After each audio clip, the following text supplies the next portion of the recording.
Chapter 42. The Whiteness of the Whale. What the white whale was to Ahab has been hinted. What at times he was to me as yet remains unsaid. Aside from those more obvious considerations touching Moby Dick, which could not but occasionally awaken in any man's soul some alarm, there was another thought, or rather vague, nameless horror concerning him, which at times, by its intensity, completely overpowered all the rest, and yet so mystical and well-nigh effable was it, that I almost despair of putting it in a comprehensive form. It was the whiteness of the whale that above all things appalled me. But how can I hope to explain myself here, and yet in some dim, random way explain myself I must, else all these chapters might be naught. Though in many natural objects whiteness refiningly enhances beauty, as if imparting some special virtue of its own, as in marbles, japonicas, and pearls, and though various nations have in some way recognized a certain royal preeminence in this hue, even the barbaric grand old kings of Pegu placing the title Lord of the White Elephants above all other magniloquent ascriptions of dominion, and the modern kings of Siam unfurling the same snow-white quadruped in the royal standard, and the Hanoverian flag bearing the one figure of a snow-white charger, and the great Austrian Empire, Caesarian, heir to overlording Rome, having for the imperial color the same imperial hue,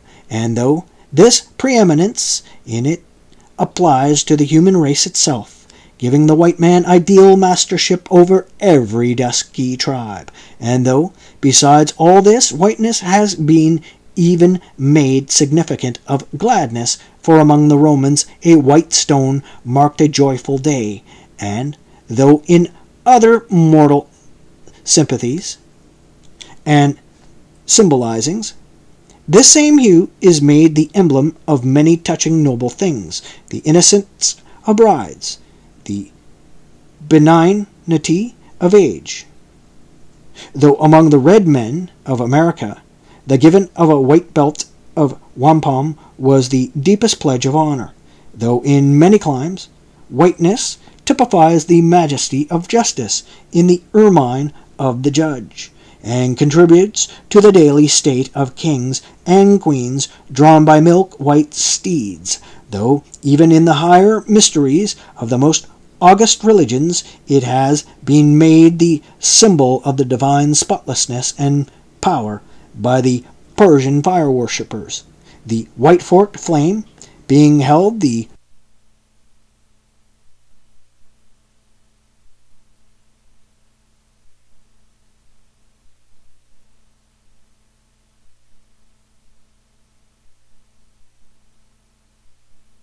And though to the noble Iroquois the midwinter sacrifice of the sacred white dog was by far the holiest festival of their theology, that spotless, faithful creature being held the purest envoy they could send to the Great Spirit, with the annual tidings of their own fidelity, and though directly from the Latin word for white, all Christian priests derived the name of one part of their sacred vesture, the alb or tunic worn beneath the cassock. And though among the holy pomps of the Romish faith, white is specially employed in the celebration of the Passion of our Lord, though in the vision of St. John white robes are given to the redeemed, and the 24 elders stand clothed in white before the great white throne, and the Holy One that sitteth there white like wool. Yet, for all these accumulated associations, with whatever is sweet and honourable and sublime, there yet lurks an elusive something in the innermost idea of this hue, which strikes more of panic to the soul than that redness which affrights in blood. This elusive quality it is which causes the thought of whiteness, when divorced from more kindly associations, and coupled with any object terrible in itself, to heighten that terror to the furthest bounds. Witness the white bear of the poles, and the white shark of the tropics, what by their smooth, flaky whiteness makes them the transcendent horrors they are. That ghastly whiteness it is which imparts such an abhorrent mildness, even more loathsome than terrific, to the dumb gloating of their aspect, so that not the fierce-fanged tiger in his heraldic coat can so stagger courage as the white-shrouded bear or shark. Footnote. With reference to the polar bear, it may possibly be urged by him who would fain go still deeper into this matter, that it is not the whiteness separately regarded which heightens the intolerable hideousness of that brute.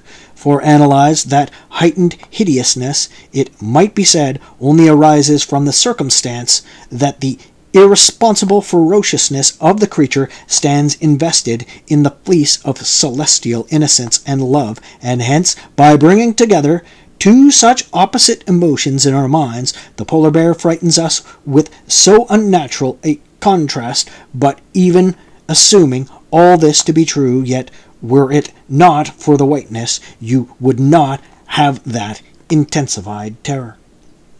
As for the white shark, the white gliding ghostliness of repose in that creature, when beheld in his ordinary moods, strangely tallies with the same quality in the polar quadruped.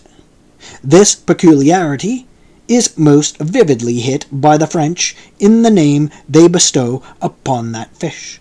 The Romish Mass for the dead begins with the Requiem Aeternam, eternal rest, whence Requiem denominating the Mass itself and any other funeral music. Now, in allusion to the white, silent stillness of death in this shark, and the mild deadliness of his habits, the French call him Requin. End of footnote. Bethink thee of the albatross, whence come those clouds of spiritual wonderment and pale dread, in which the white phantom sails in all imaginations. Not Coleridge first threw that spell, but God's great unflattering laureate, nature. Footnote. I remember the first albatross I ever saw.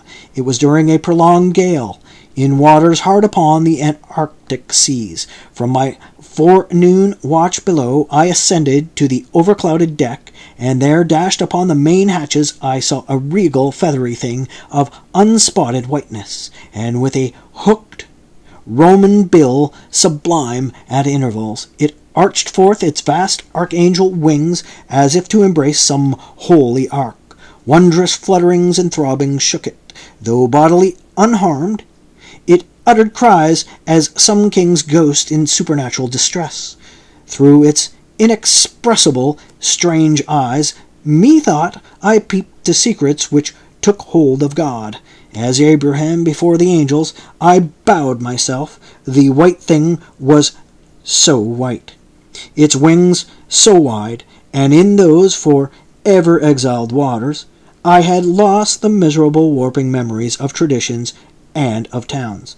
Long I gazed at that prodigy of plumage. I cannot tell, can only hint the things that darted through me then. But at last I woke, and turning, asked the sailor, what bird was this? A goney, he replied. Goney? I never had heard that name before. Is it conceivable that this glorious thing is utterly unknown to men ashore? Never. But some time after, I learn that Goni was some seaman's name for the albatross, so that by no possibility could Coleridge's wild rhyme have had aught to do with those mystical impressions which were mine, when I saw that bird upon our deck, for nearly had I then read the rhyme, nor knew the bird to be an albatross. Yet in saying this, I do but indirectly burnish a little brighter the noble merit of the poem and the poet. I assert, then, that in the wondrous bodily whiteness of the bird chiefly lurks the secret of the spell. A truth the more evinced in this, that by a solecism of terms there are birds called grey albatrosses, and these I have frequently seen, but never with such emotions as when I behold the Antarctic fowl. But how had the mystic thing been caught? Whisper it not, and I will tell with a treacherous hook and line, as the fowl floated on the sea. At last the captain made a postman of it, tying a lettered leathern tally around its neck, with the ship's time and place, and then letting it escape. But I doubt not that leathern tally meant for man was taken off in heaven, when the white fowl flew to join the wing folding, the invoking and adoring cherubim. End of footnote. Most famous in our Western annals and Indian traditions is that of the white steed of the prairies, a magnificent milk-white charger, large-eyed, small-headed, bluff-chested, and with the dignity of 1,000 monarchs in its lofty, overscorning carriage. He was the elected Xerxes of vast herds of wild horses, whose pastures in those days were only fenced by the Rocky Mountains and the Alleghanies. At their flaming head he westward trooped it, like the chosen star which every evening leads on the host of light. The flashing cascade of his mane, the curving comet of his tail, invested him with housings more resplendent than gold and silver beaters could have furnished him. A most imperial and archangelical apparition of the unfallen western world, which, to the eyes of the old trappers and hunters, revived the glories of those primeval times, when Adam walked majestic as a god, bluff-bowed and fearless as the mighty steed. Whether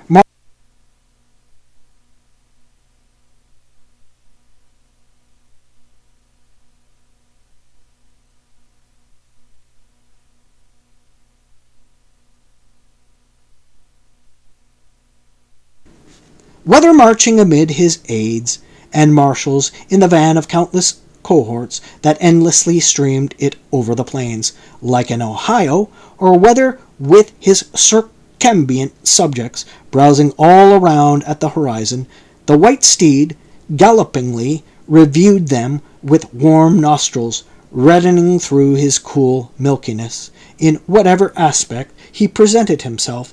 Always to the bravest Indians he was the object of trembling reverence and awe, nor can it be questioned from what stands on legendary records of this noble horse, that it was his spiritual whiteness chiefly which so clothed him with divineness, and that this divineness had that in it which, though commanding worship, at the same time enforced a certain nameless terror. But there are other instances where this whiteness loses all that accessory and strange glory which invest it in the white steed and albatross. What is it that in the albino man so peculiarly repels and often shocks the eye, as that sometimes he is loathed by his own kith and kin? It is that whiteness which invests him, a thing expressed by the name he bears. The albino is as well made as other men, has no substantive deformity, and yet this mere aspect of all-pervading whiteness makes him more strangely hideous than the ugliest aberration. Why should this be so? Nor in quite other aspects does nature in her least palpable, but not the less malicious agencies, fail to enlist among her forces this crowning attribute of the terrible. From its snowy aspect, the gauntleted ghost of the southern seas has been denominated the white squall, nor in some historic instances has the art of human malice omitted so potent an auxiliary. How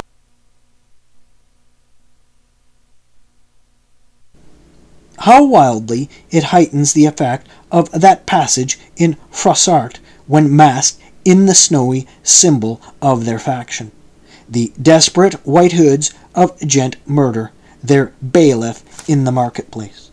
Nor in some things does the common hereditary experience of all mankind fail to bear witness to the supernaturalism of this hue. It cannot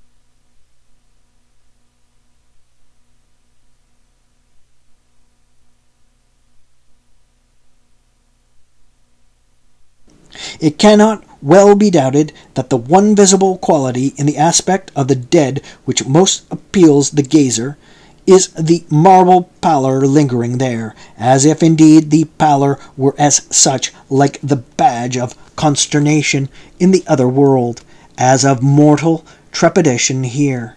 And from that pallor of the dead we borrow the expressive hue of the shroud in which we wrap them. Nor even in our superstitions do we fail to throw the same snowy mantle round our phantoms, all ghosts rising in a milk-white fog. Yea,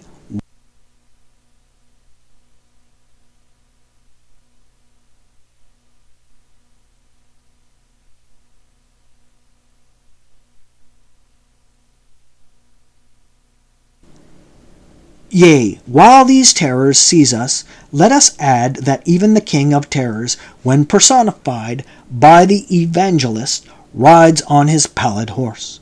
Therefore, in his other moods, symbolize whatever grand or gracious thing he will by whiteness, no man can deny that its profoundest idealized significance, it calls up a peculiar apparition to the soul. But though without dissent this point be fixed, how is mortal man to account for it, to analyze it, would seem impossible. Can we then, by the citation of some of those instances wherein this thing of whiteness, though for the time either wholly or in great part stripped of all direct associations, calculated to impart to it aught fearful, but nevertheless is found to exert over us the same sorcery, however modified, can we thus hope to light upon some chance clue to conduct us to the hidden cause we seek? Let us try. But in a matter like this, subtlety appeals to subtlety, and without imagination no man can follow another into these halls. And though doubtless some at least of the imaginative impressions about to be presented may have been shared by most men, yet few perhaps were entirely conscious of them at the time, and therefore may not be able to recall them now. Why, to the man of untutored ideality, who happens to be but loosely acquainted with the peculiar character of the day, does the bare mention of the Whitsuntide marshal in the fancy such long, dreary, speechless processions of slow-pacing pilgrims, downcast and hooded with new-fallen snow?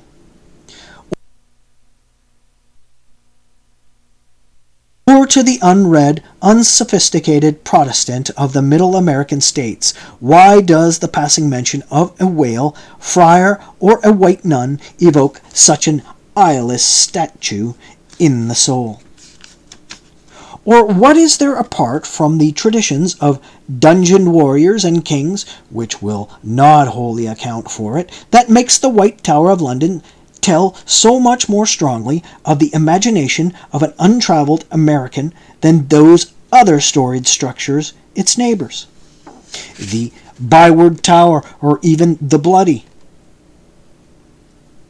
And those sublimer towers, the white monuments of New Hampshire, whence in peculiar moods comes the gigantic ghostliness over the soul at the bare mention of that name, while the thought of Virginia's Blue Ridge is full of a sort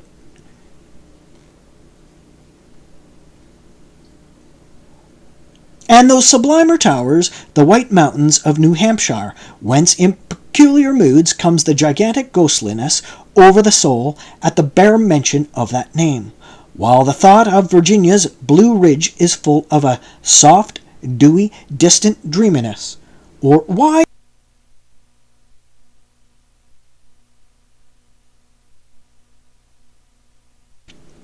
why, irrespective of all latitudes and longitudes, does the name of the White Sea exert such a spectralness over the fancy, while that of the Yellow Sea lulls us with mortal thoughts of long lacquered mild afternoons on the waves, followed by the gaudiest and yet sleepiest of sunsets?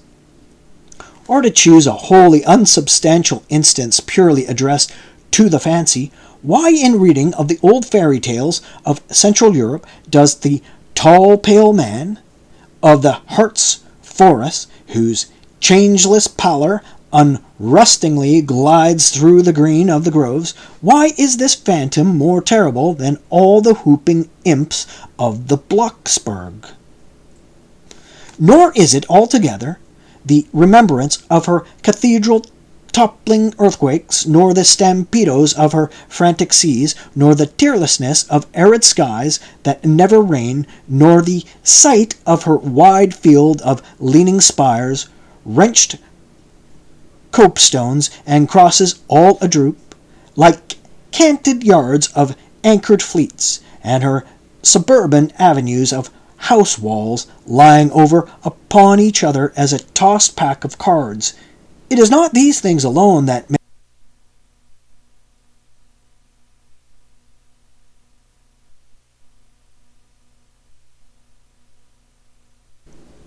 It is not these things that alone which makes tearless Lima the strangest, saddest city thou canst see.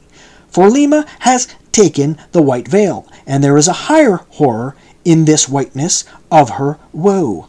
Old as Pizarro, this whiteness keeps her ruins for ever new, admits not the cheerful greenness of complete decay, spreads over her broken ramparts the rigid pallor of an apoplexy that fixes its own distortions.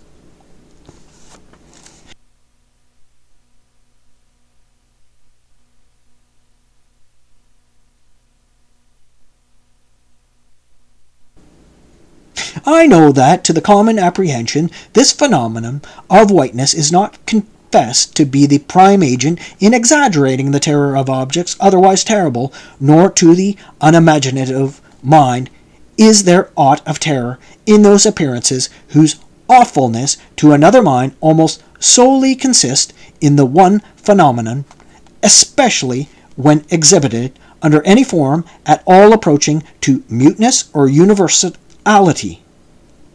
What I mean by these two statements may perhaps be respectively elucidated by the following examples.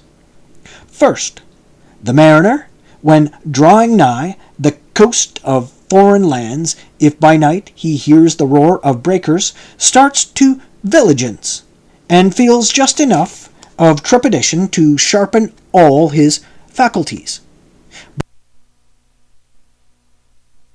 But under precisely similar circumstances, let him be called from his hammock to view his ship sailing through a midnight sea of milky whiteness, as if from encircling headlands shoals of combed white bears were swimming round him. Then he feels a silent superstitious dread. The shrouded phantom of the whitened waters is horrible to him as a real ghost.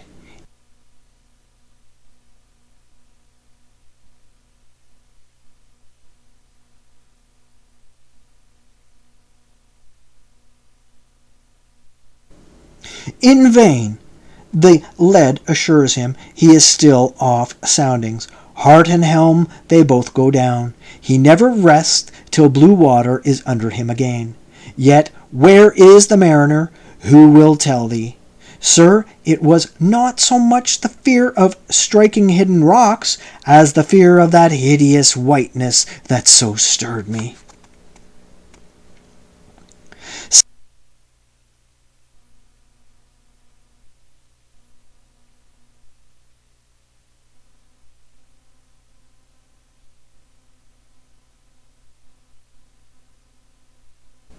Second, to the native Indian of Peru, the continual sight of the snow, how dahad, Andes conveys naught of dread, except perhaps in the mere fancy of the eternal frosted desolateness resigning at such vast altitudes, and the natural conceit of what a fearfulness it would be to lose oneself in such inhuman solitudes. Much of the same is it with the backwoodsman of the West, who with comparative indifference views an unbounded prairie sheeted with driven snow. No shadow of tree or twig to break the fixed trance of whiteness. Not so the sailor, beholding the scenery of the Antarctic seas, where at times by some infernal trick of legerdemain in the powers of frost and air, he shivering and half shipwrecked, instead of rainbows, speaking hope and solace to his misery, views what seems a boundless churchyard grinning upon him with its lean ice monuments and splintered crosses. But thou sayest, methinks, this white lead chapter about whiteness is but a white flag hung out from a craven soul. Thou surrenderest to a hypo, Ishmael.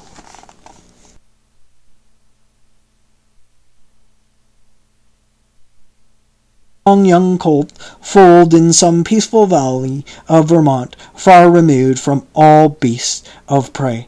Why is it that upon the sunniest day, if you but shake a fresh buffalo robe behind him, so that he cannot even see it, but only smells its wild animal muskiness, why will he start, snort, and with bursting eyes paw the ground in frenzies of affright? There is no remembrance in him of any gorings of wild creatures in his green northern home, so that the strange muskiness he smells cannot recall to him anything associated with the experience of former perils. For what knows he, this New England colt of the black bisons of distant Oregon?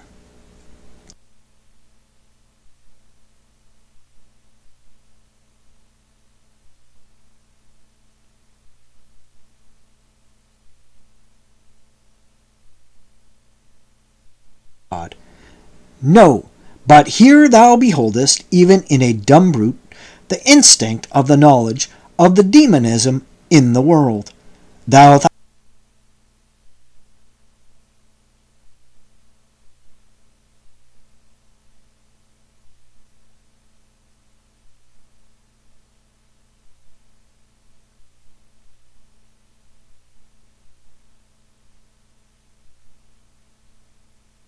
Then the muffled rollings of the milky sea, the bleak rustlings of the festooned frost of mountains, the desolate shiftings of the windrowed snows of prairies, all these to Ishmael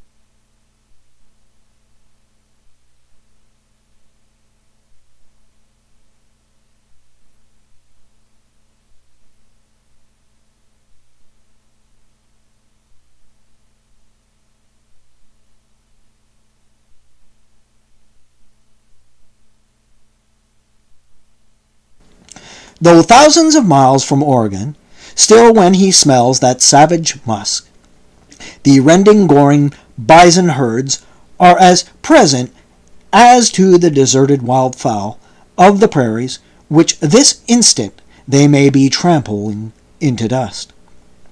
Thus, then, the muffled rollings of the milky sea, the bleak rustlings of the festooned frost of mountains, the desolate shiftings of the windrowed snows of prairies, all these to Ishmael are as the shaking of that buffalo robe to the frightened colt. Though neither knows where lie the nameless things of which the mystic sign gives forth such hints, yet with me, as with the colt, somewhere those things must exist. Though in many of its aspects this visible world seems formed in love, the invisible spheres were formed in fright.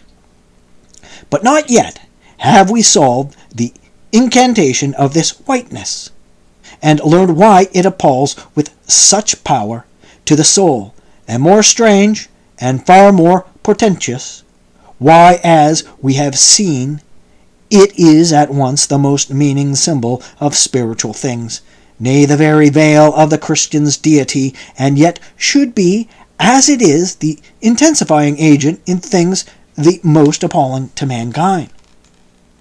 Is it that, by the indefinitiveness it shadows forth the heartless voids and immensities of the universe, and thus stabs us from behind with the thought of annihilation, when beholding the white depths of the Milky Way? Or is it that, as in essence, whiteness is not so much a color as the visible absence of color, and at the same time the concrete of all colors? Is it for these reasons that there is such a dumb blankness, full of meaning, in a wide landscape of snows, a colorless all-color of atheism from which we shrink?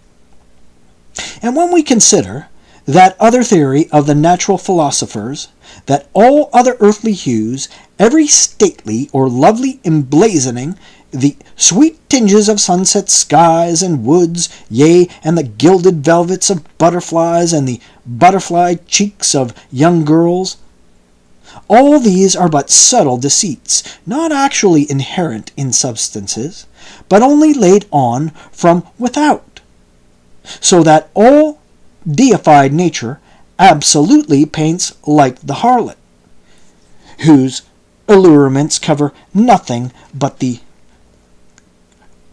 charnel house within.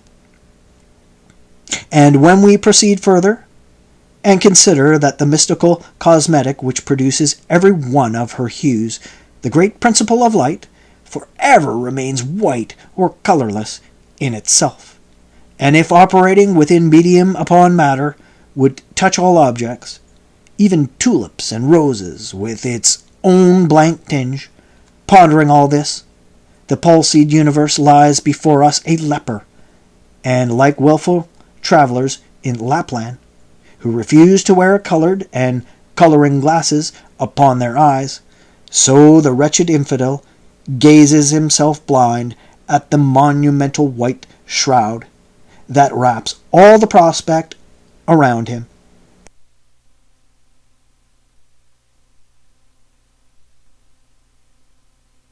And of all these things, the albino whale was the symbol.